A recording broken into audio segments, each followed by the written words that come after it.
Hello everyone, very very good afternoon. कैसे हो? Hope करता हूँ आप सब लोग अच्छे ही होंगे। सो फ्रेंड्स, पर्यावरण अध्ययन की स्पेशल क्लास में आप सभी लोगों का बहुत बहुत स्वागत है। आज की इस वीडियो में हम लोग सॉल्व करेंगे पर्यावरण अध्ययन का प्रैक्टिस सेट। पूरे 30 प्रश्नों को हम लोग इस वीडियो में सॉल्व करेंगे। इस वीडियो में मैंने जितने भी क्वेश्चंस लिए हैं सारे के सारे सेलेक्टेड क्वेश्चंस लिए हैं, प्रीवियस क्वेश्चंस लिए हैं जो हर वर्ष सीटेट एंड यूपी टेट के एग्जाम में पूछे जाते हैं। तो पूरी वीडियो ध्यान से देखना और 30 में से जितने भी क्वेश्चंस आपके करेक्ट हों कमेंट बॉक्स में अपना स्कोर जरूर बताना। अगर आप लोग 30 में से 10 प्रश्न भी सही कर रहे हैं तो आपकी तैयारी बेस्ट है, 20+ स्कोर करके आएंगे, ये मेरी गारंटी है। ओके ना?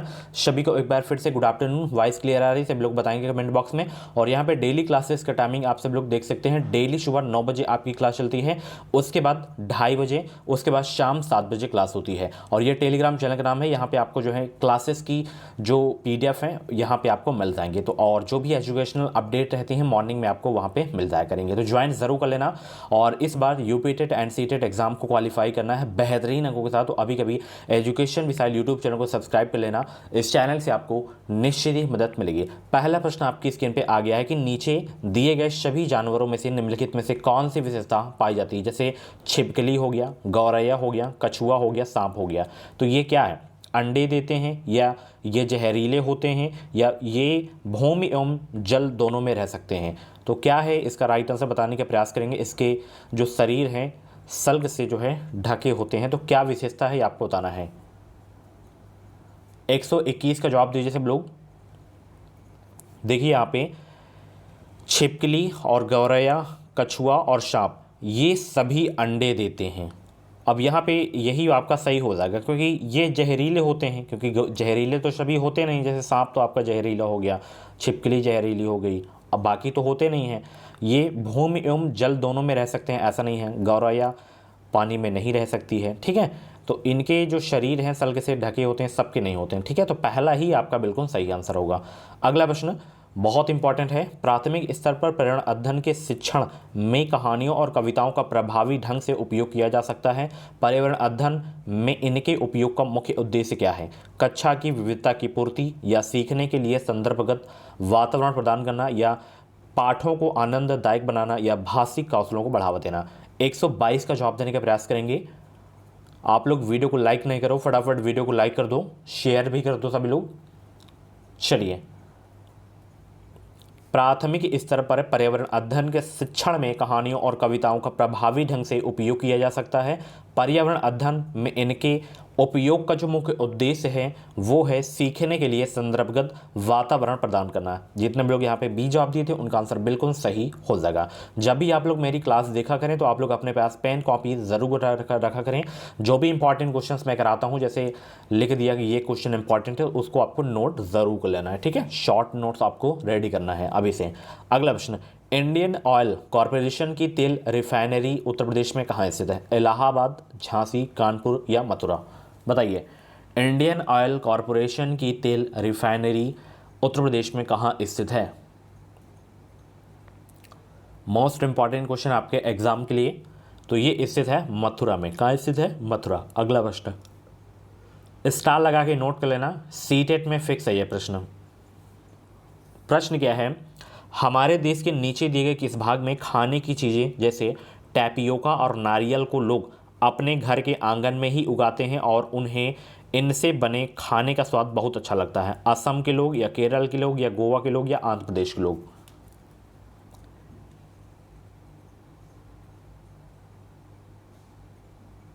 बहुत अच्छे,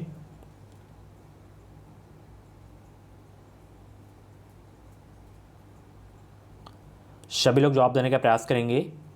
हमारे देश के नीचे दिए गए किस भाग में खाने की चीज़ें जैसे टैपियोका हो गया और नारियल, इसको जो है अपने घर के आंगन में ही उगाते हैं और उन्हें इनसे बने खाने का स्वाद बहुत अच्छा लगता है? तो यहाँ पे आपका आंसर जो सही होगा केरल होगा। गोवा में भी प्रयोग करते हैं नारियल के तेल का प्रयोग। जैसे जो मछली होती है उसको जो पकाते हैं वो नारियल के तेल से ही पकाते हैं। जैसे जम्मू कश्मीर में मछली को जो है सरसों के तेल से पकाते हैं। तो खान पान से प्रश्न बहुत पूछे जाते हैं सीटेट में। अगला प्रश्न, कक्षा 5 के जो है शिक्षार्थियों को जिज्ञासा जागृत करने का निम्न में से सबसे प्रभावी तरीका कौन सा है? लिखित कार्य में उन्हें अधिक अभ्यास देना, या अक्सर इकाई परीक्षणों का आयोजन करना, या गहन जांच परख और कल्पना परक प्रश्न पूछना, या अधिक हस्तपरक अनुभव प्रदान करना। 125 का राइट आंसर क्या होगा? फटाफट जवाब देने के प्रयास करेंगे। कक्षा 5 के शिक्षार्थियों में जिज्ञासा जागृत करने का निम्न में से सबसे प्रभावी तरीका जो है डियर वो है गहन जांच परख और कल्पना परक प्रश्न पूछना। 125 का सी आपका बिल्कुल करेक्ट हो जाएगा। इनमें से किस फसल का ज्ञान वैदिक काल के लोगों को नहीं था? बताएं सब लोग, इनमें से वो कौन सी फसल है जिनका ज्ञान वैदिक काल के लोगों को नहीं था? जौ का, या चावल का, या गेहूं का, या तंबाकू का? राइट आंसर क्या होगा? कमेंट बॉक्स में सभी लोग छापेंगे। बिल्कुल फ्री में एजुकेशन मिसाइल यूट्यूब चैनल से आप लोग अपनी सीटेट एग्जाम की तैयारी, यूपी टेट एग्जाम की तैयारी कर सकते हैं। जैसे मैं कई बार सीटेट एग्जाम को क्वालिफाई किया हूँ, यूपी टेट एग्जाम को क्वालिफाई किया हूँ, वही अनुभव आप लोगों के साथ साझा करूँगा। चलिए, इस चैनल को सब्सक्राइब जरूर कर लेना, इस चैनल से आपको निश्चित ही मदद मिलेगी। इनमें से किस फसल का ज्ञान वैदिक काल के लोगों को नहीं था डियर? तो यहाँ पे गेहूं का था, जौ का था, चावल का था, तंबाकू का ज्ञान वैदिक काल के लोगों को नहीं था। 126 का डी आपका बिल्कुल करेक्ट हो जाएगा। अगला प्रश्न वेरी इंपॉर्टेंट है, सीटेट फिक्स से ये प्रश्न नोट कर लेना। कुछ जानवर रात में जागते हैं, ये जानवर हर चीज़ को जिन रंगों में देखते हैं वे रंग कौन कौन से हैं? जैसे उल्लू आपका 24 घंटे जागता है, जैसे आपका बताइए सब लोग।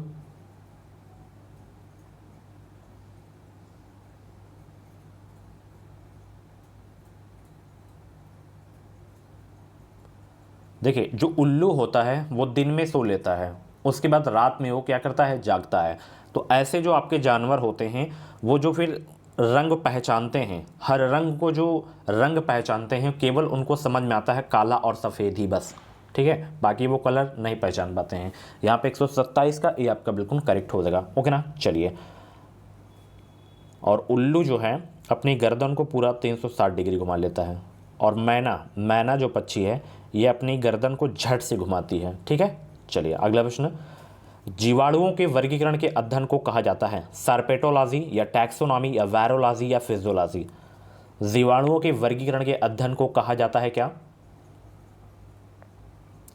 जीवाणुओं के वर्गीकरण के अध्ययन को कहा जाता है क्या? टैक्सोनॉमी कहा जाता है। 128 का सी आपका बिल्कुल करेक्ट हो जाएगा। अगला प्रश्न, आरएनए का प्राथमिक कार्य होता है क्या? आरएनए का जो है प्राथमिक कार्य क्या होता है? आरएनए का प्राथमिक कार्य क्या होता है? सभी लोग जवाब दीजिए।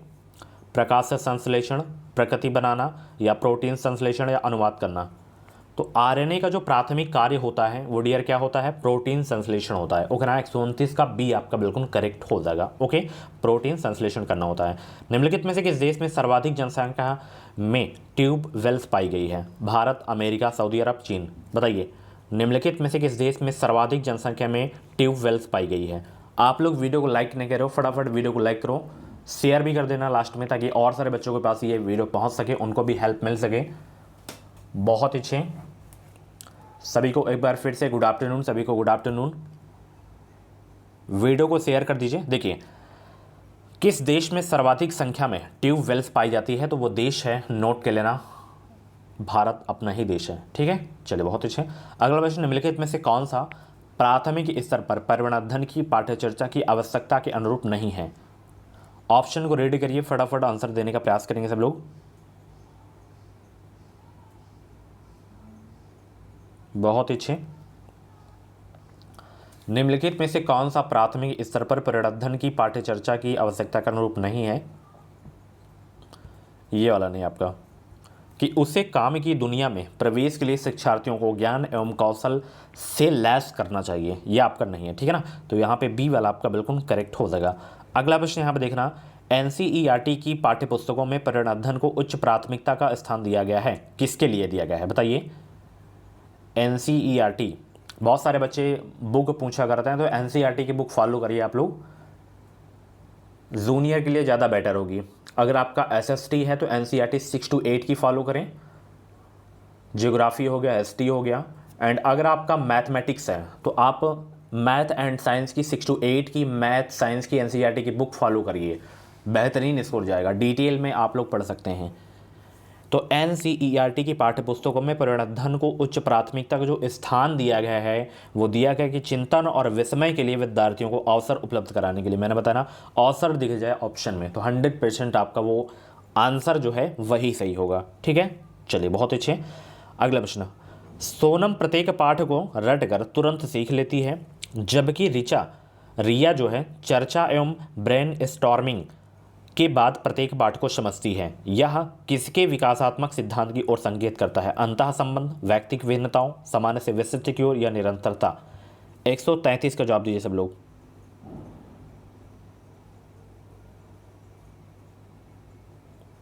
बहुत अच्छे। सोनम जो है प्रत्येक पाठ को रटकर तुरंत सीख लेती है, जबकि रिया चर्चा एवं ब्रेनस्टॉर्मिंग के बाद प्रत्येक पाठ को समझती है। यह किसके विकासात्मक सिद्धांत की ओर संकेत करता है? तो यह व्यक्तिगत भिन्नताओं की विकासात्मक सिद्धांत की ओर जो है संकेत करता है। 133 का बी आपका बिल्कुल करेक्ट हो जाएगा।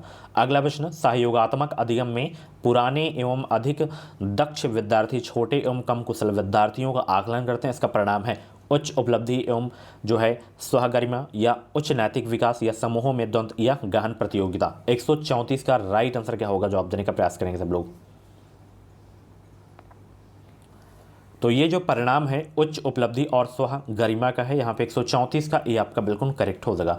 अगला प्रश्न, डिसलेक्सिया मुख्यतः किसकी समस्या से के साथ संबंधित है? ये फिक्स है एग्जाम में, सी टेट हो गया, टेट हो गया, इनसे मतलब अधिगम अक्षमता से प्रश्न आते ही आते हैं। डिसलेक्सिया, डिसग्राफिया, ठीक है, डिस्मोर्फिया। देखिए, जब भ्रम वाली स्थिति हो, जैसे एक छोटा बच्चा है और दो पक्षी होते हैं, जैसे एक मुर्गा हो गया, एक कबूतर हो गया, तो वो मुर्गा को देखकर बोले कि ये आपका क्या है? कबूतर है। तो वो भ्रम वाली जब स्थिति आ जाए तो वहाँ पे जो होता है डिस्मोर्फिया होता है।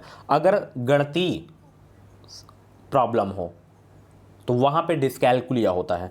अगर डिसलेक्सिया हो, क्या हो? डिसलेक्सिया हो, तो यहाँ पे पढ़ने से संबंधित होता है। ठीक है, यहाँ पे आपका जो है डी वाला बिल्कुल करेक्ट हो जाएगा। और डिस्ग्राफिया पूछे तो डिस्ग्राफिया लिखने से होता है। ठीक है, चलिए बहुत अच्छे। अगला प्रश्न, उच्च सांद्रता के क्षेत्र में उसकी कम सांद्रता वाले क्षेत्र की तरफ एक कोशिका झिल्ली के माध्यम से होने वाले अणुओं के संचालन को क्या कहते हैं? विसरण, ऑस्मोसिस, सक्रिय आवागमन, या निष्क्रिय आवागमन? निष्क्रिय तो आपका गलत हो ही जाएगा पहले ही। 136 का जवाब देने का प्रयास करेंगे। मैंने आपको बताया था, देखिए नेगेटिव टैग वर्ड हो गए और पॉजिटिव टैग वर्ड हो गए, इनको अच्छे से अगर आप याद कर लिए तो मैं बता रहा हूँ 150 में से कम 40 से 50 क्वेश्चन आप लोग नेगेटिव पॉजिटिव टैग वर्ड से कर सकते हैं। अब ऑप्शन में मैंने बताना, सक्रिय अगर दिख जाए, अगर क्वेश्चन आपका पॉजिटिव है तो आप पॉजिटिव आंसर को भी सर्च करेंगे। अगर नहीं है पूछता तो आपका निष्क्रिय हो जाता है। पूछा है कि किसे कहते हैं तो आपका सक्रिय आवागमन हो जाएगा। ठीक है ना, यानी कि पॉजिटिव के साथ आपको चलना है। ठीक है ना, चलिए बहुत अच्छे। पॉजिटिव क्वेश्चन का आंसर पॉजिटिव ही देना है आपको। अगला प्रश्न, रेखा की माँ किसके लिए रोजाना तालाब से लाए गए पानी में जो है फिटकरी डालती है? कठोर जल को मृदु जल में परिवर्तित करने के लिए, या पानी में मौजूद रोगाणुओं को खत्म करने के लिए, या पानी को रंग रहित करने के लिए, हल्के निलंबित अपद्रव्यों को अवसादित करने के लिए? 137 का जवाब देने का प्रयास करेंगे।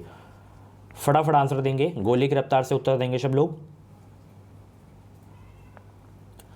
तो रेखा की माँ हल्के निलंबित अपद्रव्यों को अवसादित करने के लिए रोजाना तालाब से लाए गए पानी में फिटकरी डालती हैं। यहाँ पे 137 का डी आपका बिल्कुल करेक्ट हो जाएगा।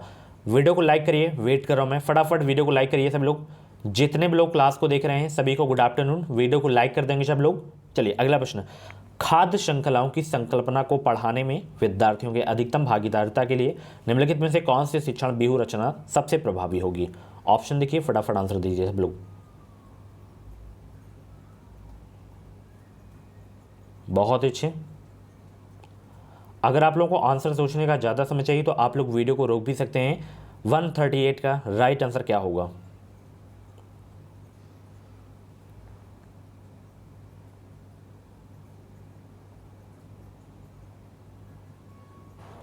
सी, जितने भी लोग जवाब दे रहे हैं कि विद्यार्थियों को इंटरनेट से संबंधित जानकारी एकत्रित करने के लिए कहना, यह उनका आंसर बिल्कुल सही हो जाएगा। ओके ना, चलिए बहुत अच्छे। अगला प्रश्न, पर्यावरण अध्ययन की कक्षा में सरल प्रयोग और निर्देशन किए जा सकते हैं किसके लिए? बच्चों को स्वयं सीखने के योग्य बनाने और अवलोकन का कौशलों को जो है पैना करने के लिए, या उच्च कक्षाओं में क्या किया जाता है उसका अनुकरण करने के लिए, या बच्चों द्वारा पूछे गए प्रश्नों पर आधारित विचारों पर चर्चा करने, अवलोकनों को दर्ज करने तथा उनका विश्लेषण करने के लिए, या कक्षा में अनुशासन को सुनिश्चित करने के लिए हेतु बच्चों को नियंत्रित करने के लिए। 139 का जवाब दीजिए सब लोग। पर्यावरण अध्ययन की कक्षा में सरल प्रयोग और निर्देशन किए जा सकते हैं, जो है बच्चों को स्वयं सीखने के योग्य बनाने और अवलोकन कौशलों को पैना करने के लिए किए जा सकते हैं। 100 यहाँ पे आपका जो 38 का है, 39 का जो आपका आंसर होगा ए वाला आपका बिल्कुल करेक्ट हो जाएगा। अगला प्रश्न, दत्त कार्य के संबंध में निम्नलिखित में से कौन सा कथन सही है? बताइए सब लोग, दत्त कार्य के संबंध में कौन सा कथन सही है? 140 का राइट आंसर देने का प्रयास करेंगे सब लोग। दत्त कार्य के संबंध में निम्नलिखित में से कौन सा कथन सही है? तो दत्त कार्य बच्चों को सूचना खोजने, अपने विचारों का निर्माण करने और उन्हें उच्चारित करने का अवसर प्रदान करता है। ठीक है, यहाँ पे आपका सी वाला बिल्कुल करेक्ट हो जाएगा। अगला प्रश्न, मानचित्र पढ़ने के लिए आवश्यक कौशल में शामिल है? मानचित्र जो है पढ़ने के लिए आवश्यक कौशल में शामिल है क्या क्या?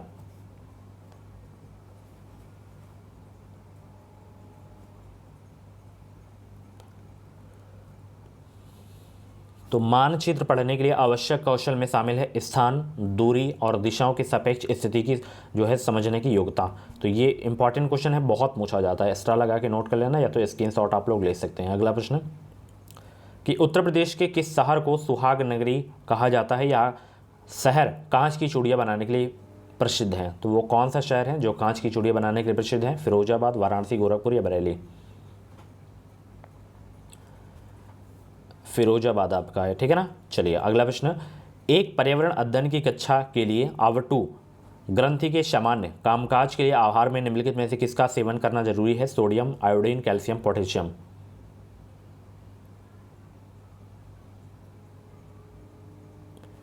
एक पर्यावरण अध्ययन की कक्षा के लिए आवटु ग्रंथि के समान कामकाज के लिए आहार में निम्नलिखित में से किसका सेवन करना जरूरी है? आयोडीन का करना जरूरी है सेवन, ठीक है। चलिए बहुत अच्छे। निकट दृष्टि वाले लोगों द्वारा प्रयुक्त लेंस कौन सा है? तो देखिए, निकट दृष्टि पूछे तो अवतल हो जाएगा, ठीक है, दूर पूछे तो आपका जो है उत्तल हो जाएगा। अगला प्रश्न, सीएफसी प्रमुख रूप से उत्तरदायी है किसके लिए? ओजोन क्षरण के लिए, हरितगृह प्रभाव के लिए, अम्ल वर्षा के लिए, स्मॉग के लिए? बताइए सब लोग, सीएफसी प्रमुख रूप से उत्तरदायी है किसके लिए?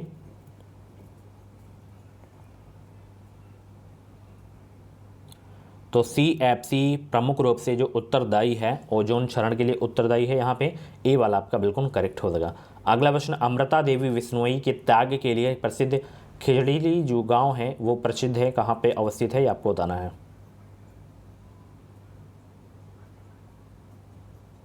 तो खिजड़ली ये गांव आपका राजस्थान के जोधपुर में है, ठीक है, बहुत अच्छे।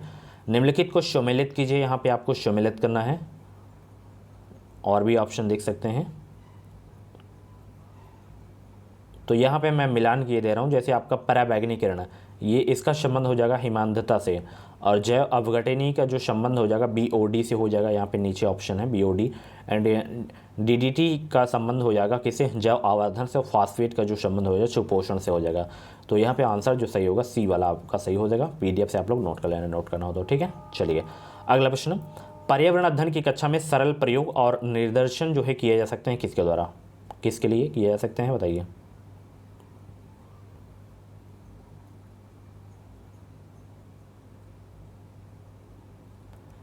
पर्यावरण अध्ययन की कक्षा में सरल प्रयोग और निदर्शन किए जा सकते हैं बच्चों द्वारा पूछे गए प्रश्नों पर आधारित विचारों पर चर्चा करने, अवलोकनों को दर्ज करने तथा उनका विश्लेषण करने के लिए। 148 का सी आपका बिल्कुल करेक्ट हो जाएगा।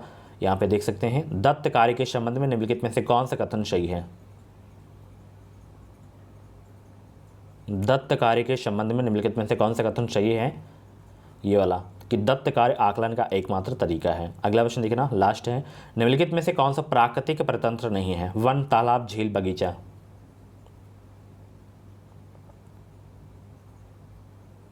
इसमें तालाब है, झील है, बगीचा है, यहाँ पे आपका वन नहीं होगा, ठीक है। सो फ्रेंड्स, ये थी आज की ईवीएस की क्लास। कैसी लगी क्लास, कमेंट बॉक्स में अपना फीडबैक ज़रूर देना।